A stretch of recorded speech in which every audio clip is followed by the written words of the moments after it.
The following program was provided by an independent producer solely responsible for its content.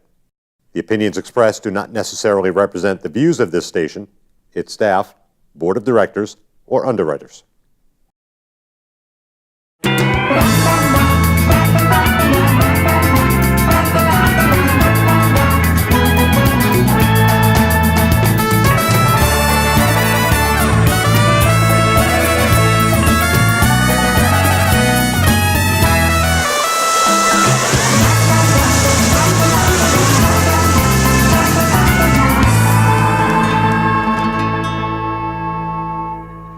Hey there, everybody, and welcome to the Happiness Jungle TV show with yours truly, your Chief Happiness Officer, Lyn-Dee Eldridge. When we go to different events, we are so blessed and so humbled to be able to meet amazing people. And as I do this, I travel all over the world. And I was at an event last year. It was a women's event, and I got to spend some time with one of the most amazing women who loves to help people and their families just recalibrate themselves, is what I like to say. She loves to help families reunite, to reconnect, fall back into like, fall back into love. And she's a master at it. I've seen her, I've heard her do her work, and I'm thrilled today to have her on my show. She is in Miami, Florida, and this is Aileen Castellano. I might have pronounced her name wrong, her last name wrong, I'm not sure. We're going to ask her to correct that. But please help me welcome Aileen to our show. Hi, Aileen. Hi, Lyn-Dee. Thank you so much for that beautiful introduction. Yes, it is Aileen Castellano. That is correct. Oh, fabulous. Well, you know, I am just so excited because you and I have so much in common when we want to make the world a better place. And as you and I both know, divorce rates are higher than ever. Families are being split up. It's really, it's just a horrific thing what's going on. So I love you. I love what you're all about. I love that you're helping families and marriages glue back together. That's something that I'm very, very passionate about. So why don't you just go ahead and share your story with us? Let everybody know who you are, because I already know that you're fabulous, but I want people to know your background, where you came from, why you got involved in what you're doing, and how are you able to help so many people? Thank you, Lyn-Dee. I'm so blessed and happy to be here. And the fact that we did meet last year at the Women's Prosperity Network event, that was magical to get to know you. And again, your work is something that really empowers people like myself and people that I serve. And so, yes, as a family therapist, I did that work for 17 years, and now I do it in the modality of doing coaching.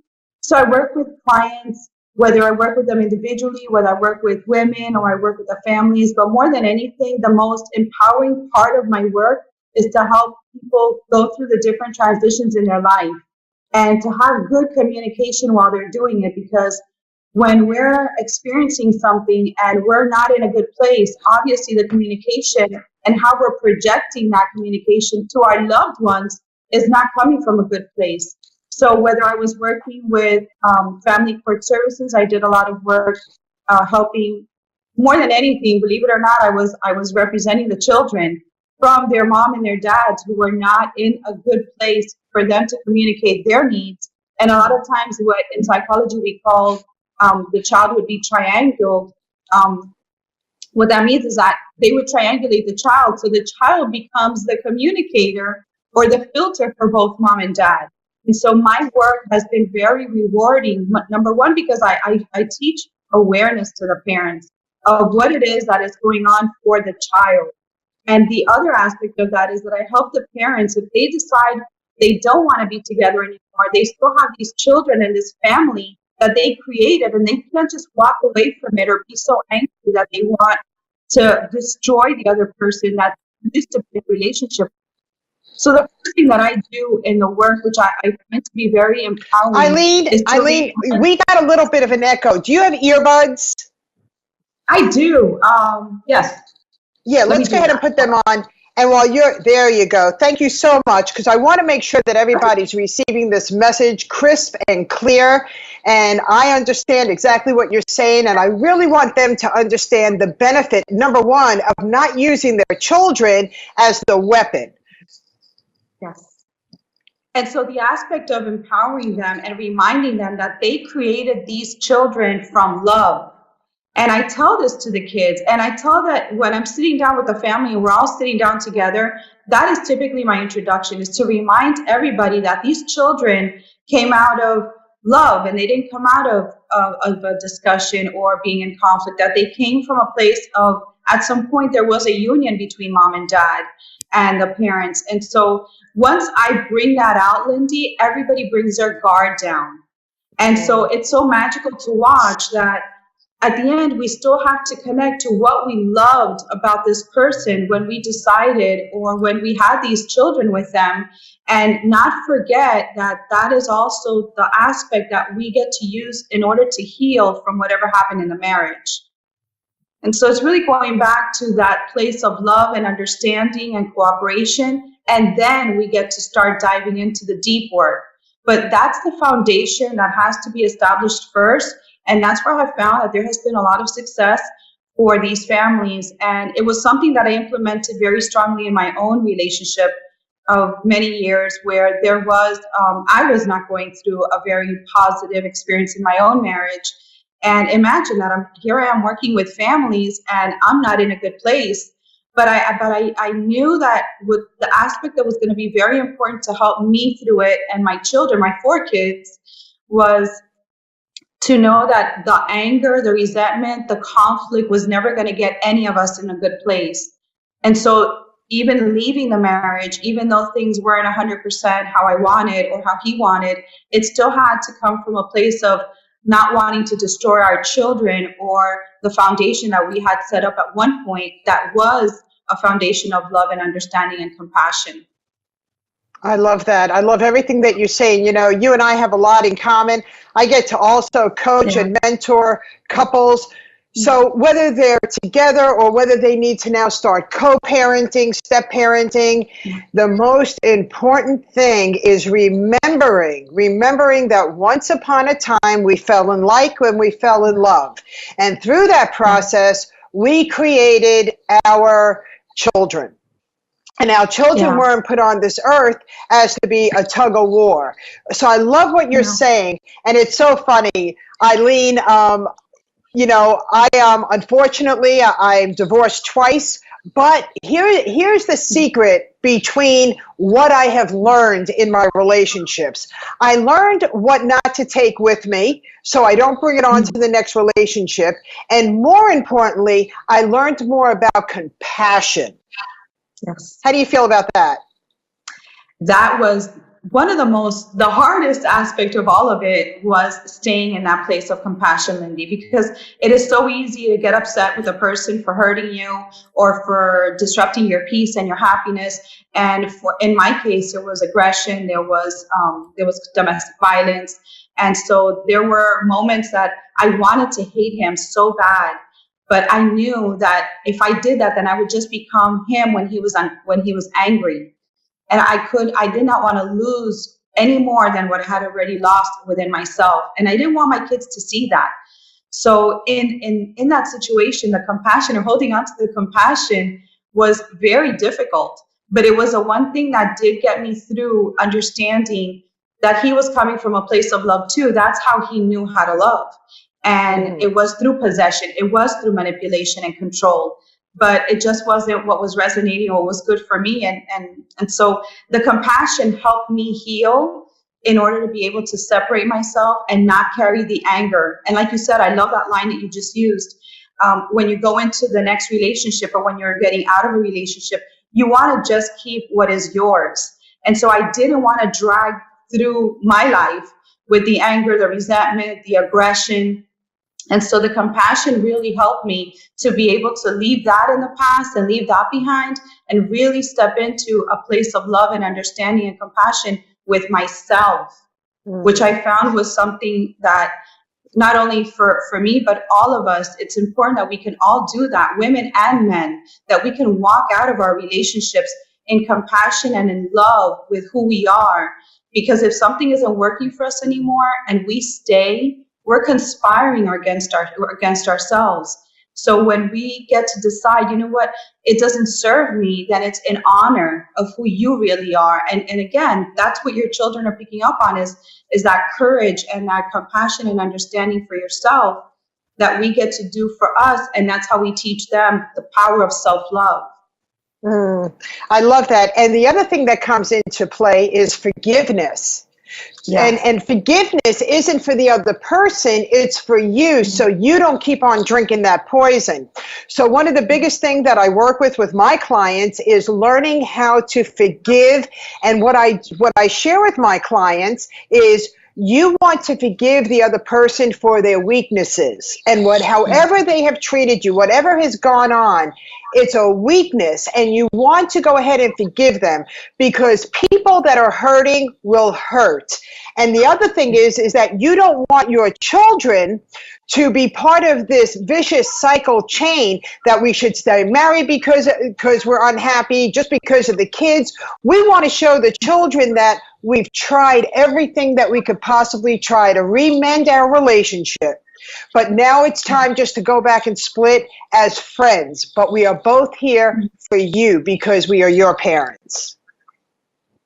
Absolutely. And forgiveness is very difficult because at first it's the forgiveness towards ourselves. I know I was beating myself up for such a long time because it was, how could this happen to me? How could I allow this to happen to me? I should have known better. I'm a strong woman. I'm educated. I'm a therapist. I know this. How did I allow that to happen to me? And then once I got past that, it was forgiving him. Because like you said, he's not coming from a place of love, understanding, and compassion. He's coming from a place of weakness and fear. And so when I was able to separate that and understand that in his mind, and when you talk to him, and I'm sure this happens, I've seen it happen with clients, when you talk to the other person, they in their mind, in their hearts, they feel like they do love the other person and that they were just acting out of love. And so it's their own misunderstanding of themselves. But again, that's their work, right? And so the forgiveness aspect is so important for us to forgive ourselves so that then we can also forgive them for what has happened in the relationship. Yeah, and then all of a sudden you're teaching your children such valuable lessons in life that they're going to need to take with them in many different relationships, working relationships, friendship relationships, loving relationships, all these different relationships. So as parents, we want to make sure that we are doing exactly what we want our children to do as they get older. And one of the other biggest thing is that, I have a book that I published in 2009 called Tears of Fears Behind Closed Doors. It's my journey with domestic violence. But more importantly, it was to help others be stronger, get out of that relationship, and not use your children as the pawn. Because I always say this line, and it's time will either promote you or expose you. Let your children learn who both parents are. They're going to figure it out as they get older. And as long as you didn't do any of the poisoning, anything that was going to interrupt their love for their parents, you are going to be golden, because as kids get older, you want them to look back and go, my mom, my dad, they never said anything bad about one another. Just because my dad or my mom didn't pay child support, they didn't put that on us. We still got to see our parents. Too many of us are using all of what we're supposed to have from the other party, and if they don't, we're telling them, well, then you're not going to see your kids. That's using your children as a pawn. And I for one, have never done that, and I'm totally against that. So for everybody that's listening, when you're going through these hard times and your significant former other, isn't doing financially or anything else that they said that they were going to do for you, even though it's pertaining to the children, that's between the two adults. Do not use your children and say, well, if you don't pay me child support, if you don't do this, then you're not going to see your kids. You're not playing on a very on a well-balanced playing field. Absolutely, Lyn-Dee. And when we're doing that with our kids, we're teaching them hatred. We're teaching them how to not be when they grow up. We're teaching them that communicating or having a good positive line of communication where we get to have an understanding and negotiate.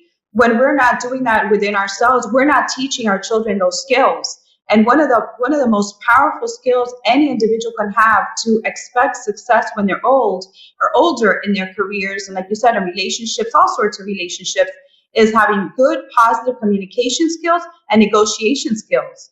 And that's something that they get to learn at home. So even at our worst, when we are going through the divorce or post-divorce in these cases, it is teaching the children through our own example, what we're modeling, that negotiation is something that is always going to get us to a good place, rather than using the conflict and the throwing at each other and that animosity, because all of that is just poisoning us, but it's also poisoning our kids.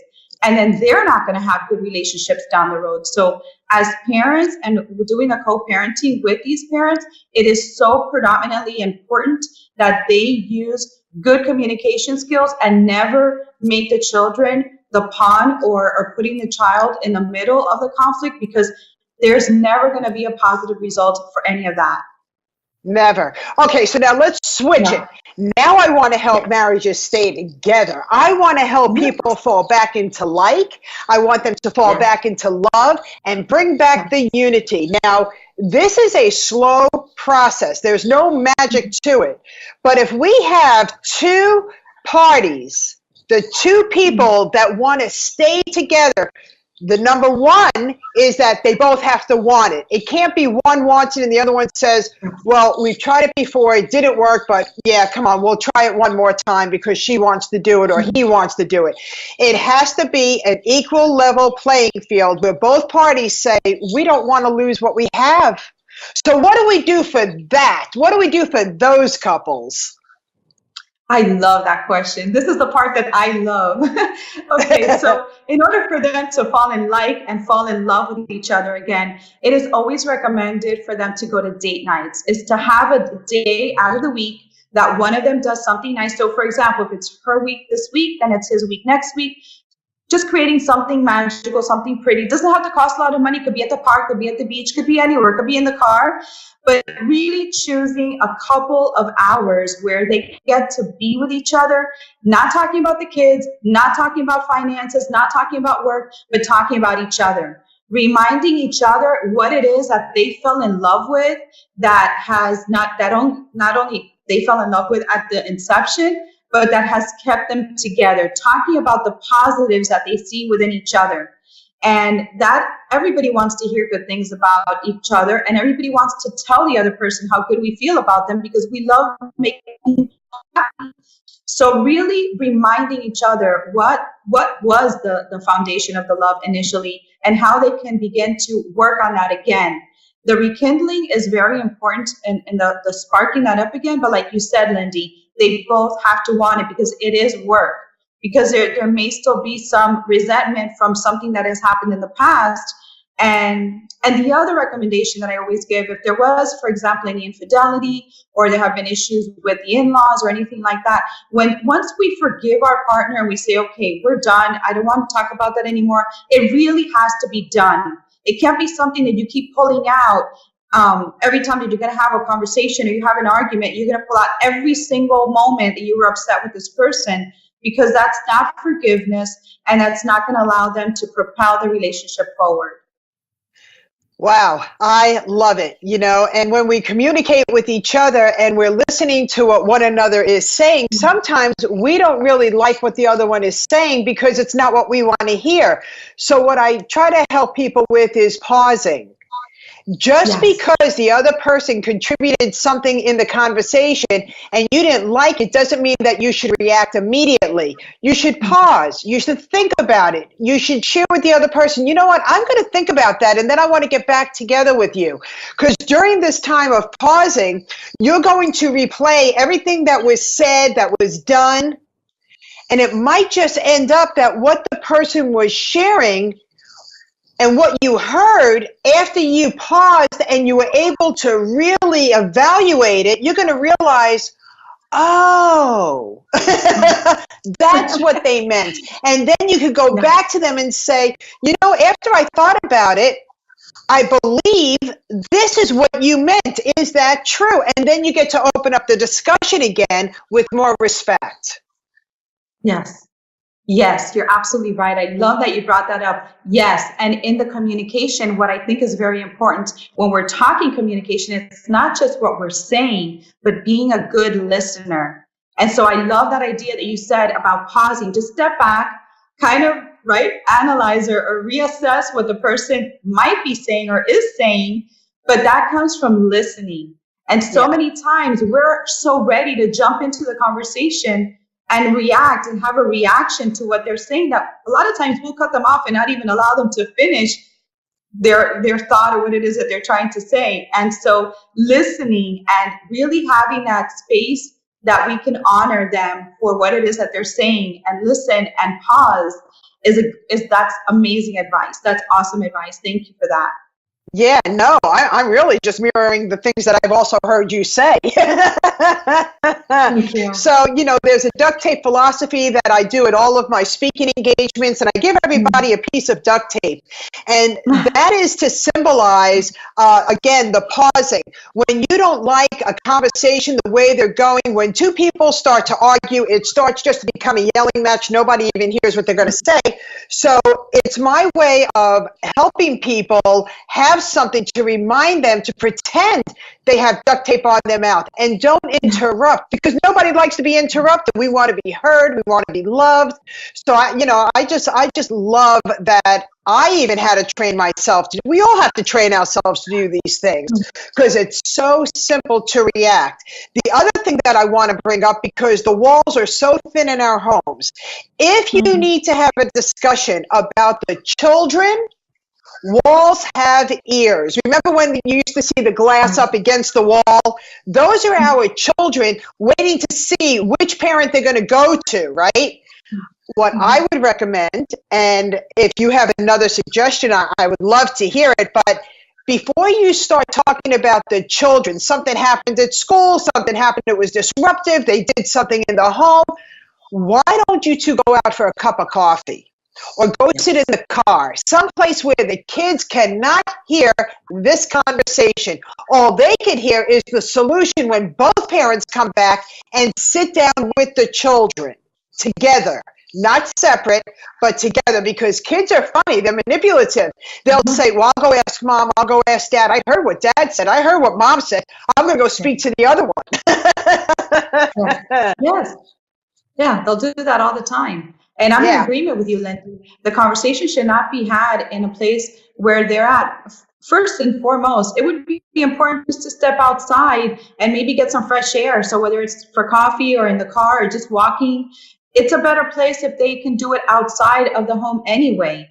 And with that said, when they come back as an allied front, they've both had an opportunity to discuss what it is that's going on, and they're both going to be in agreement, hopefully, to be able to give the child whatever recommendations or whatever punishment or teachings or communication. And they're coming in as a joint, as a group, right? They're coming in as an allied front. And that is always so healthy for the kids because they feel like mom and dad have it together. The moment that mom is saying one thing and the dad is saying something else, now the child, it's really an unconscious thing that we do, but the child is felt in this place where they've got to choose between mom and dad. And as a child, they should never have to pick one over the other. So the allied front, having the communication first before approaching the children is highly recommended at all times. Absolutely. And come up with the same discipline. Tough love is a must.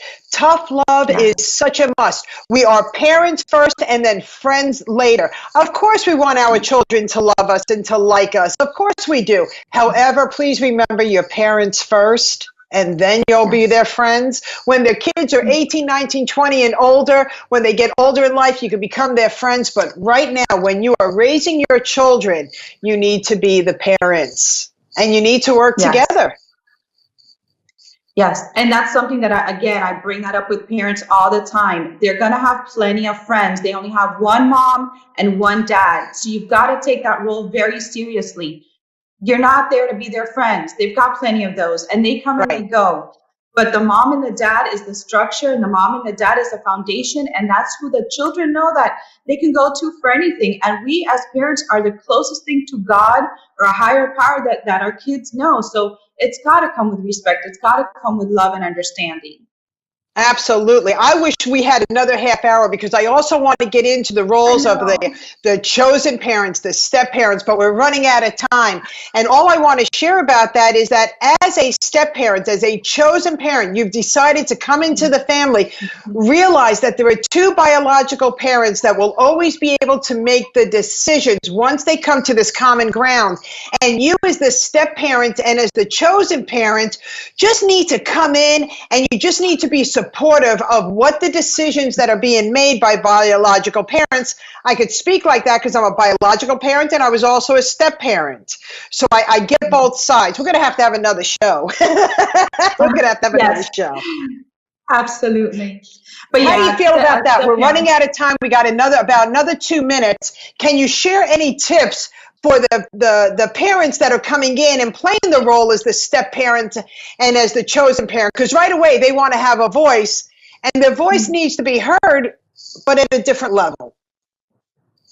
I believe that they should come in more as a confidant to the child. Maybe the child wants to sometimes be able to speak to the step parent, and not as a friend necessarily, but just as another adult in the family without having to go into what their biological parents are telling them. So a lot of times I encourage, if that's the relationship that's happening, then I continue to encourage that. But again, I believe that as a step parent, not to put that pressure and stress on yourselves, because the child already has a mom and a dad, a biological parent that's a mom and a dad. But at that point, you can put your 2 cents in, but again, I would recommend that you do that with your partner and not to jump in and do that with the child, because we don't want to confuse the child or feel like now the step parent is being flexible when maybe mom and dad are not. So we never want to go over those boundaries that the mom and the dad have set, because it's just going to create another situation. Absolutely. Okay, we're running out of time. I know there are many people that are going to want to get a hold of you and speak with you and even probably hire you because you're just fabulous with results. How do they get a hold of you? They can, EileenC.com is my website, and there you can schedule a chat. I would love to offer everybody 30 minutes for free. We can talk about anything, any issues, any dilemmas, anything that they're going through right now. I would love a conversation. You can find me again, EileenC.com. That's my website. And just select a 30-minute free chat, and I'd love to talk to all of you. Thank you. You will be so happy that you went to her, that there's honest help out there with a woman who is absolutely genuine. We never said that life was easy, but we did say that you could be happy. This is your Chief Happiness Officer, Lyn-Dee Eldridge, and my guest, Aileen, coming to you from our heart and with love. Take care and get in touch with her. She's good stuff. Thank you. Lots of love to all of you. Thank you, Lyn-Dee.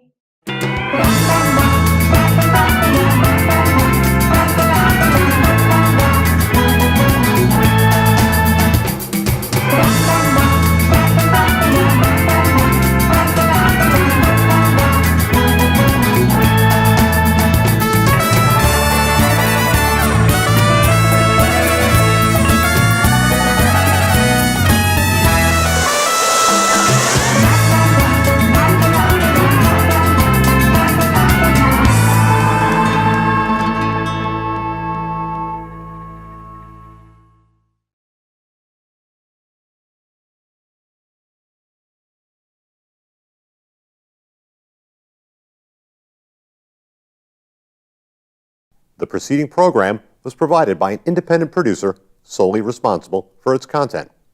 The opinions expressed do not necessarily represent the views of this station, its staff, board of directors, or underwriters.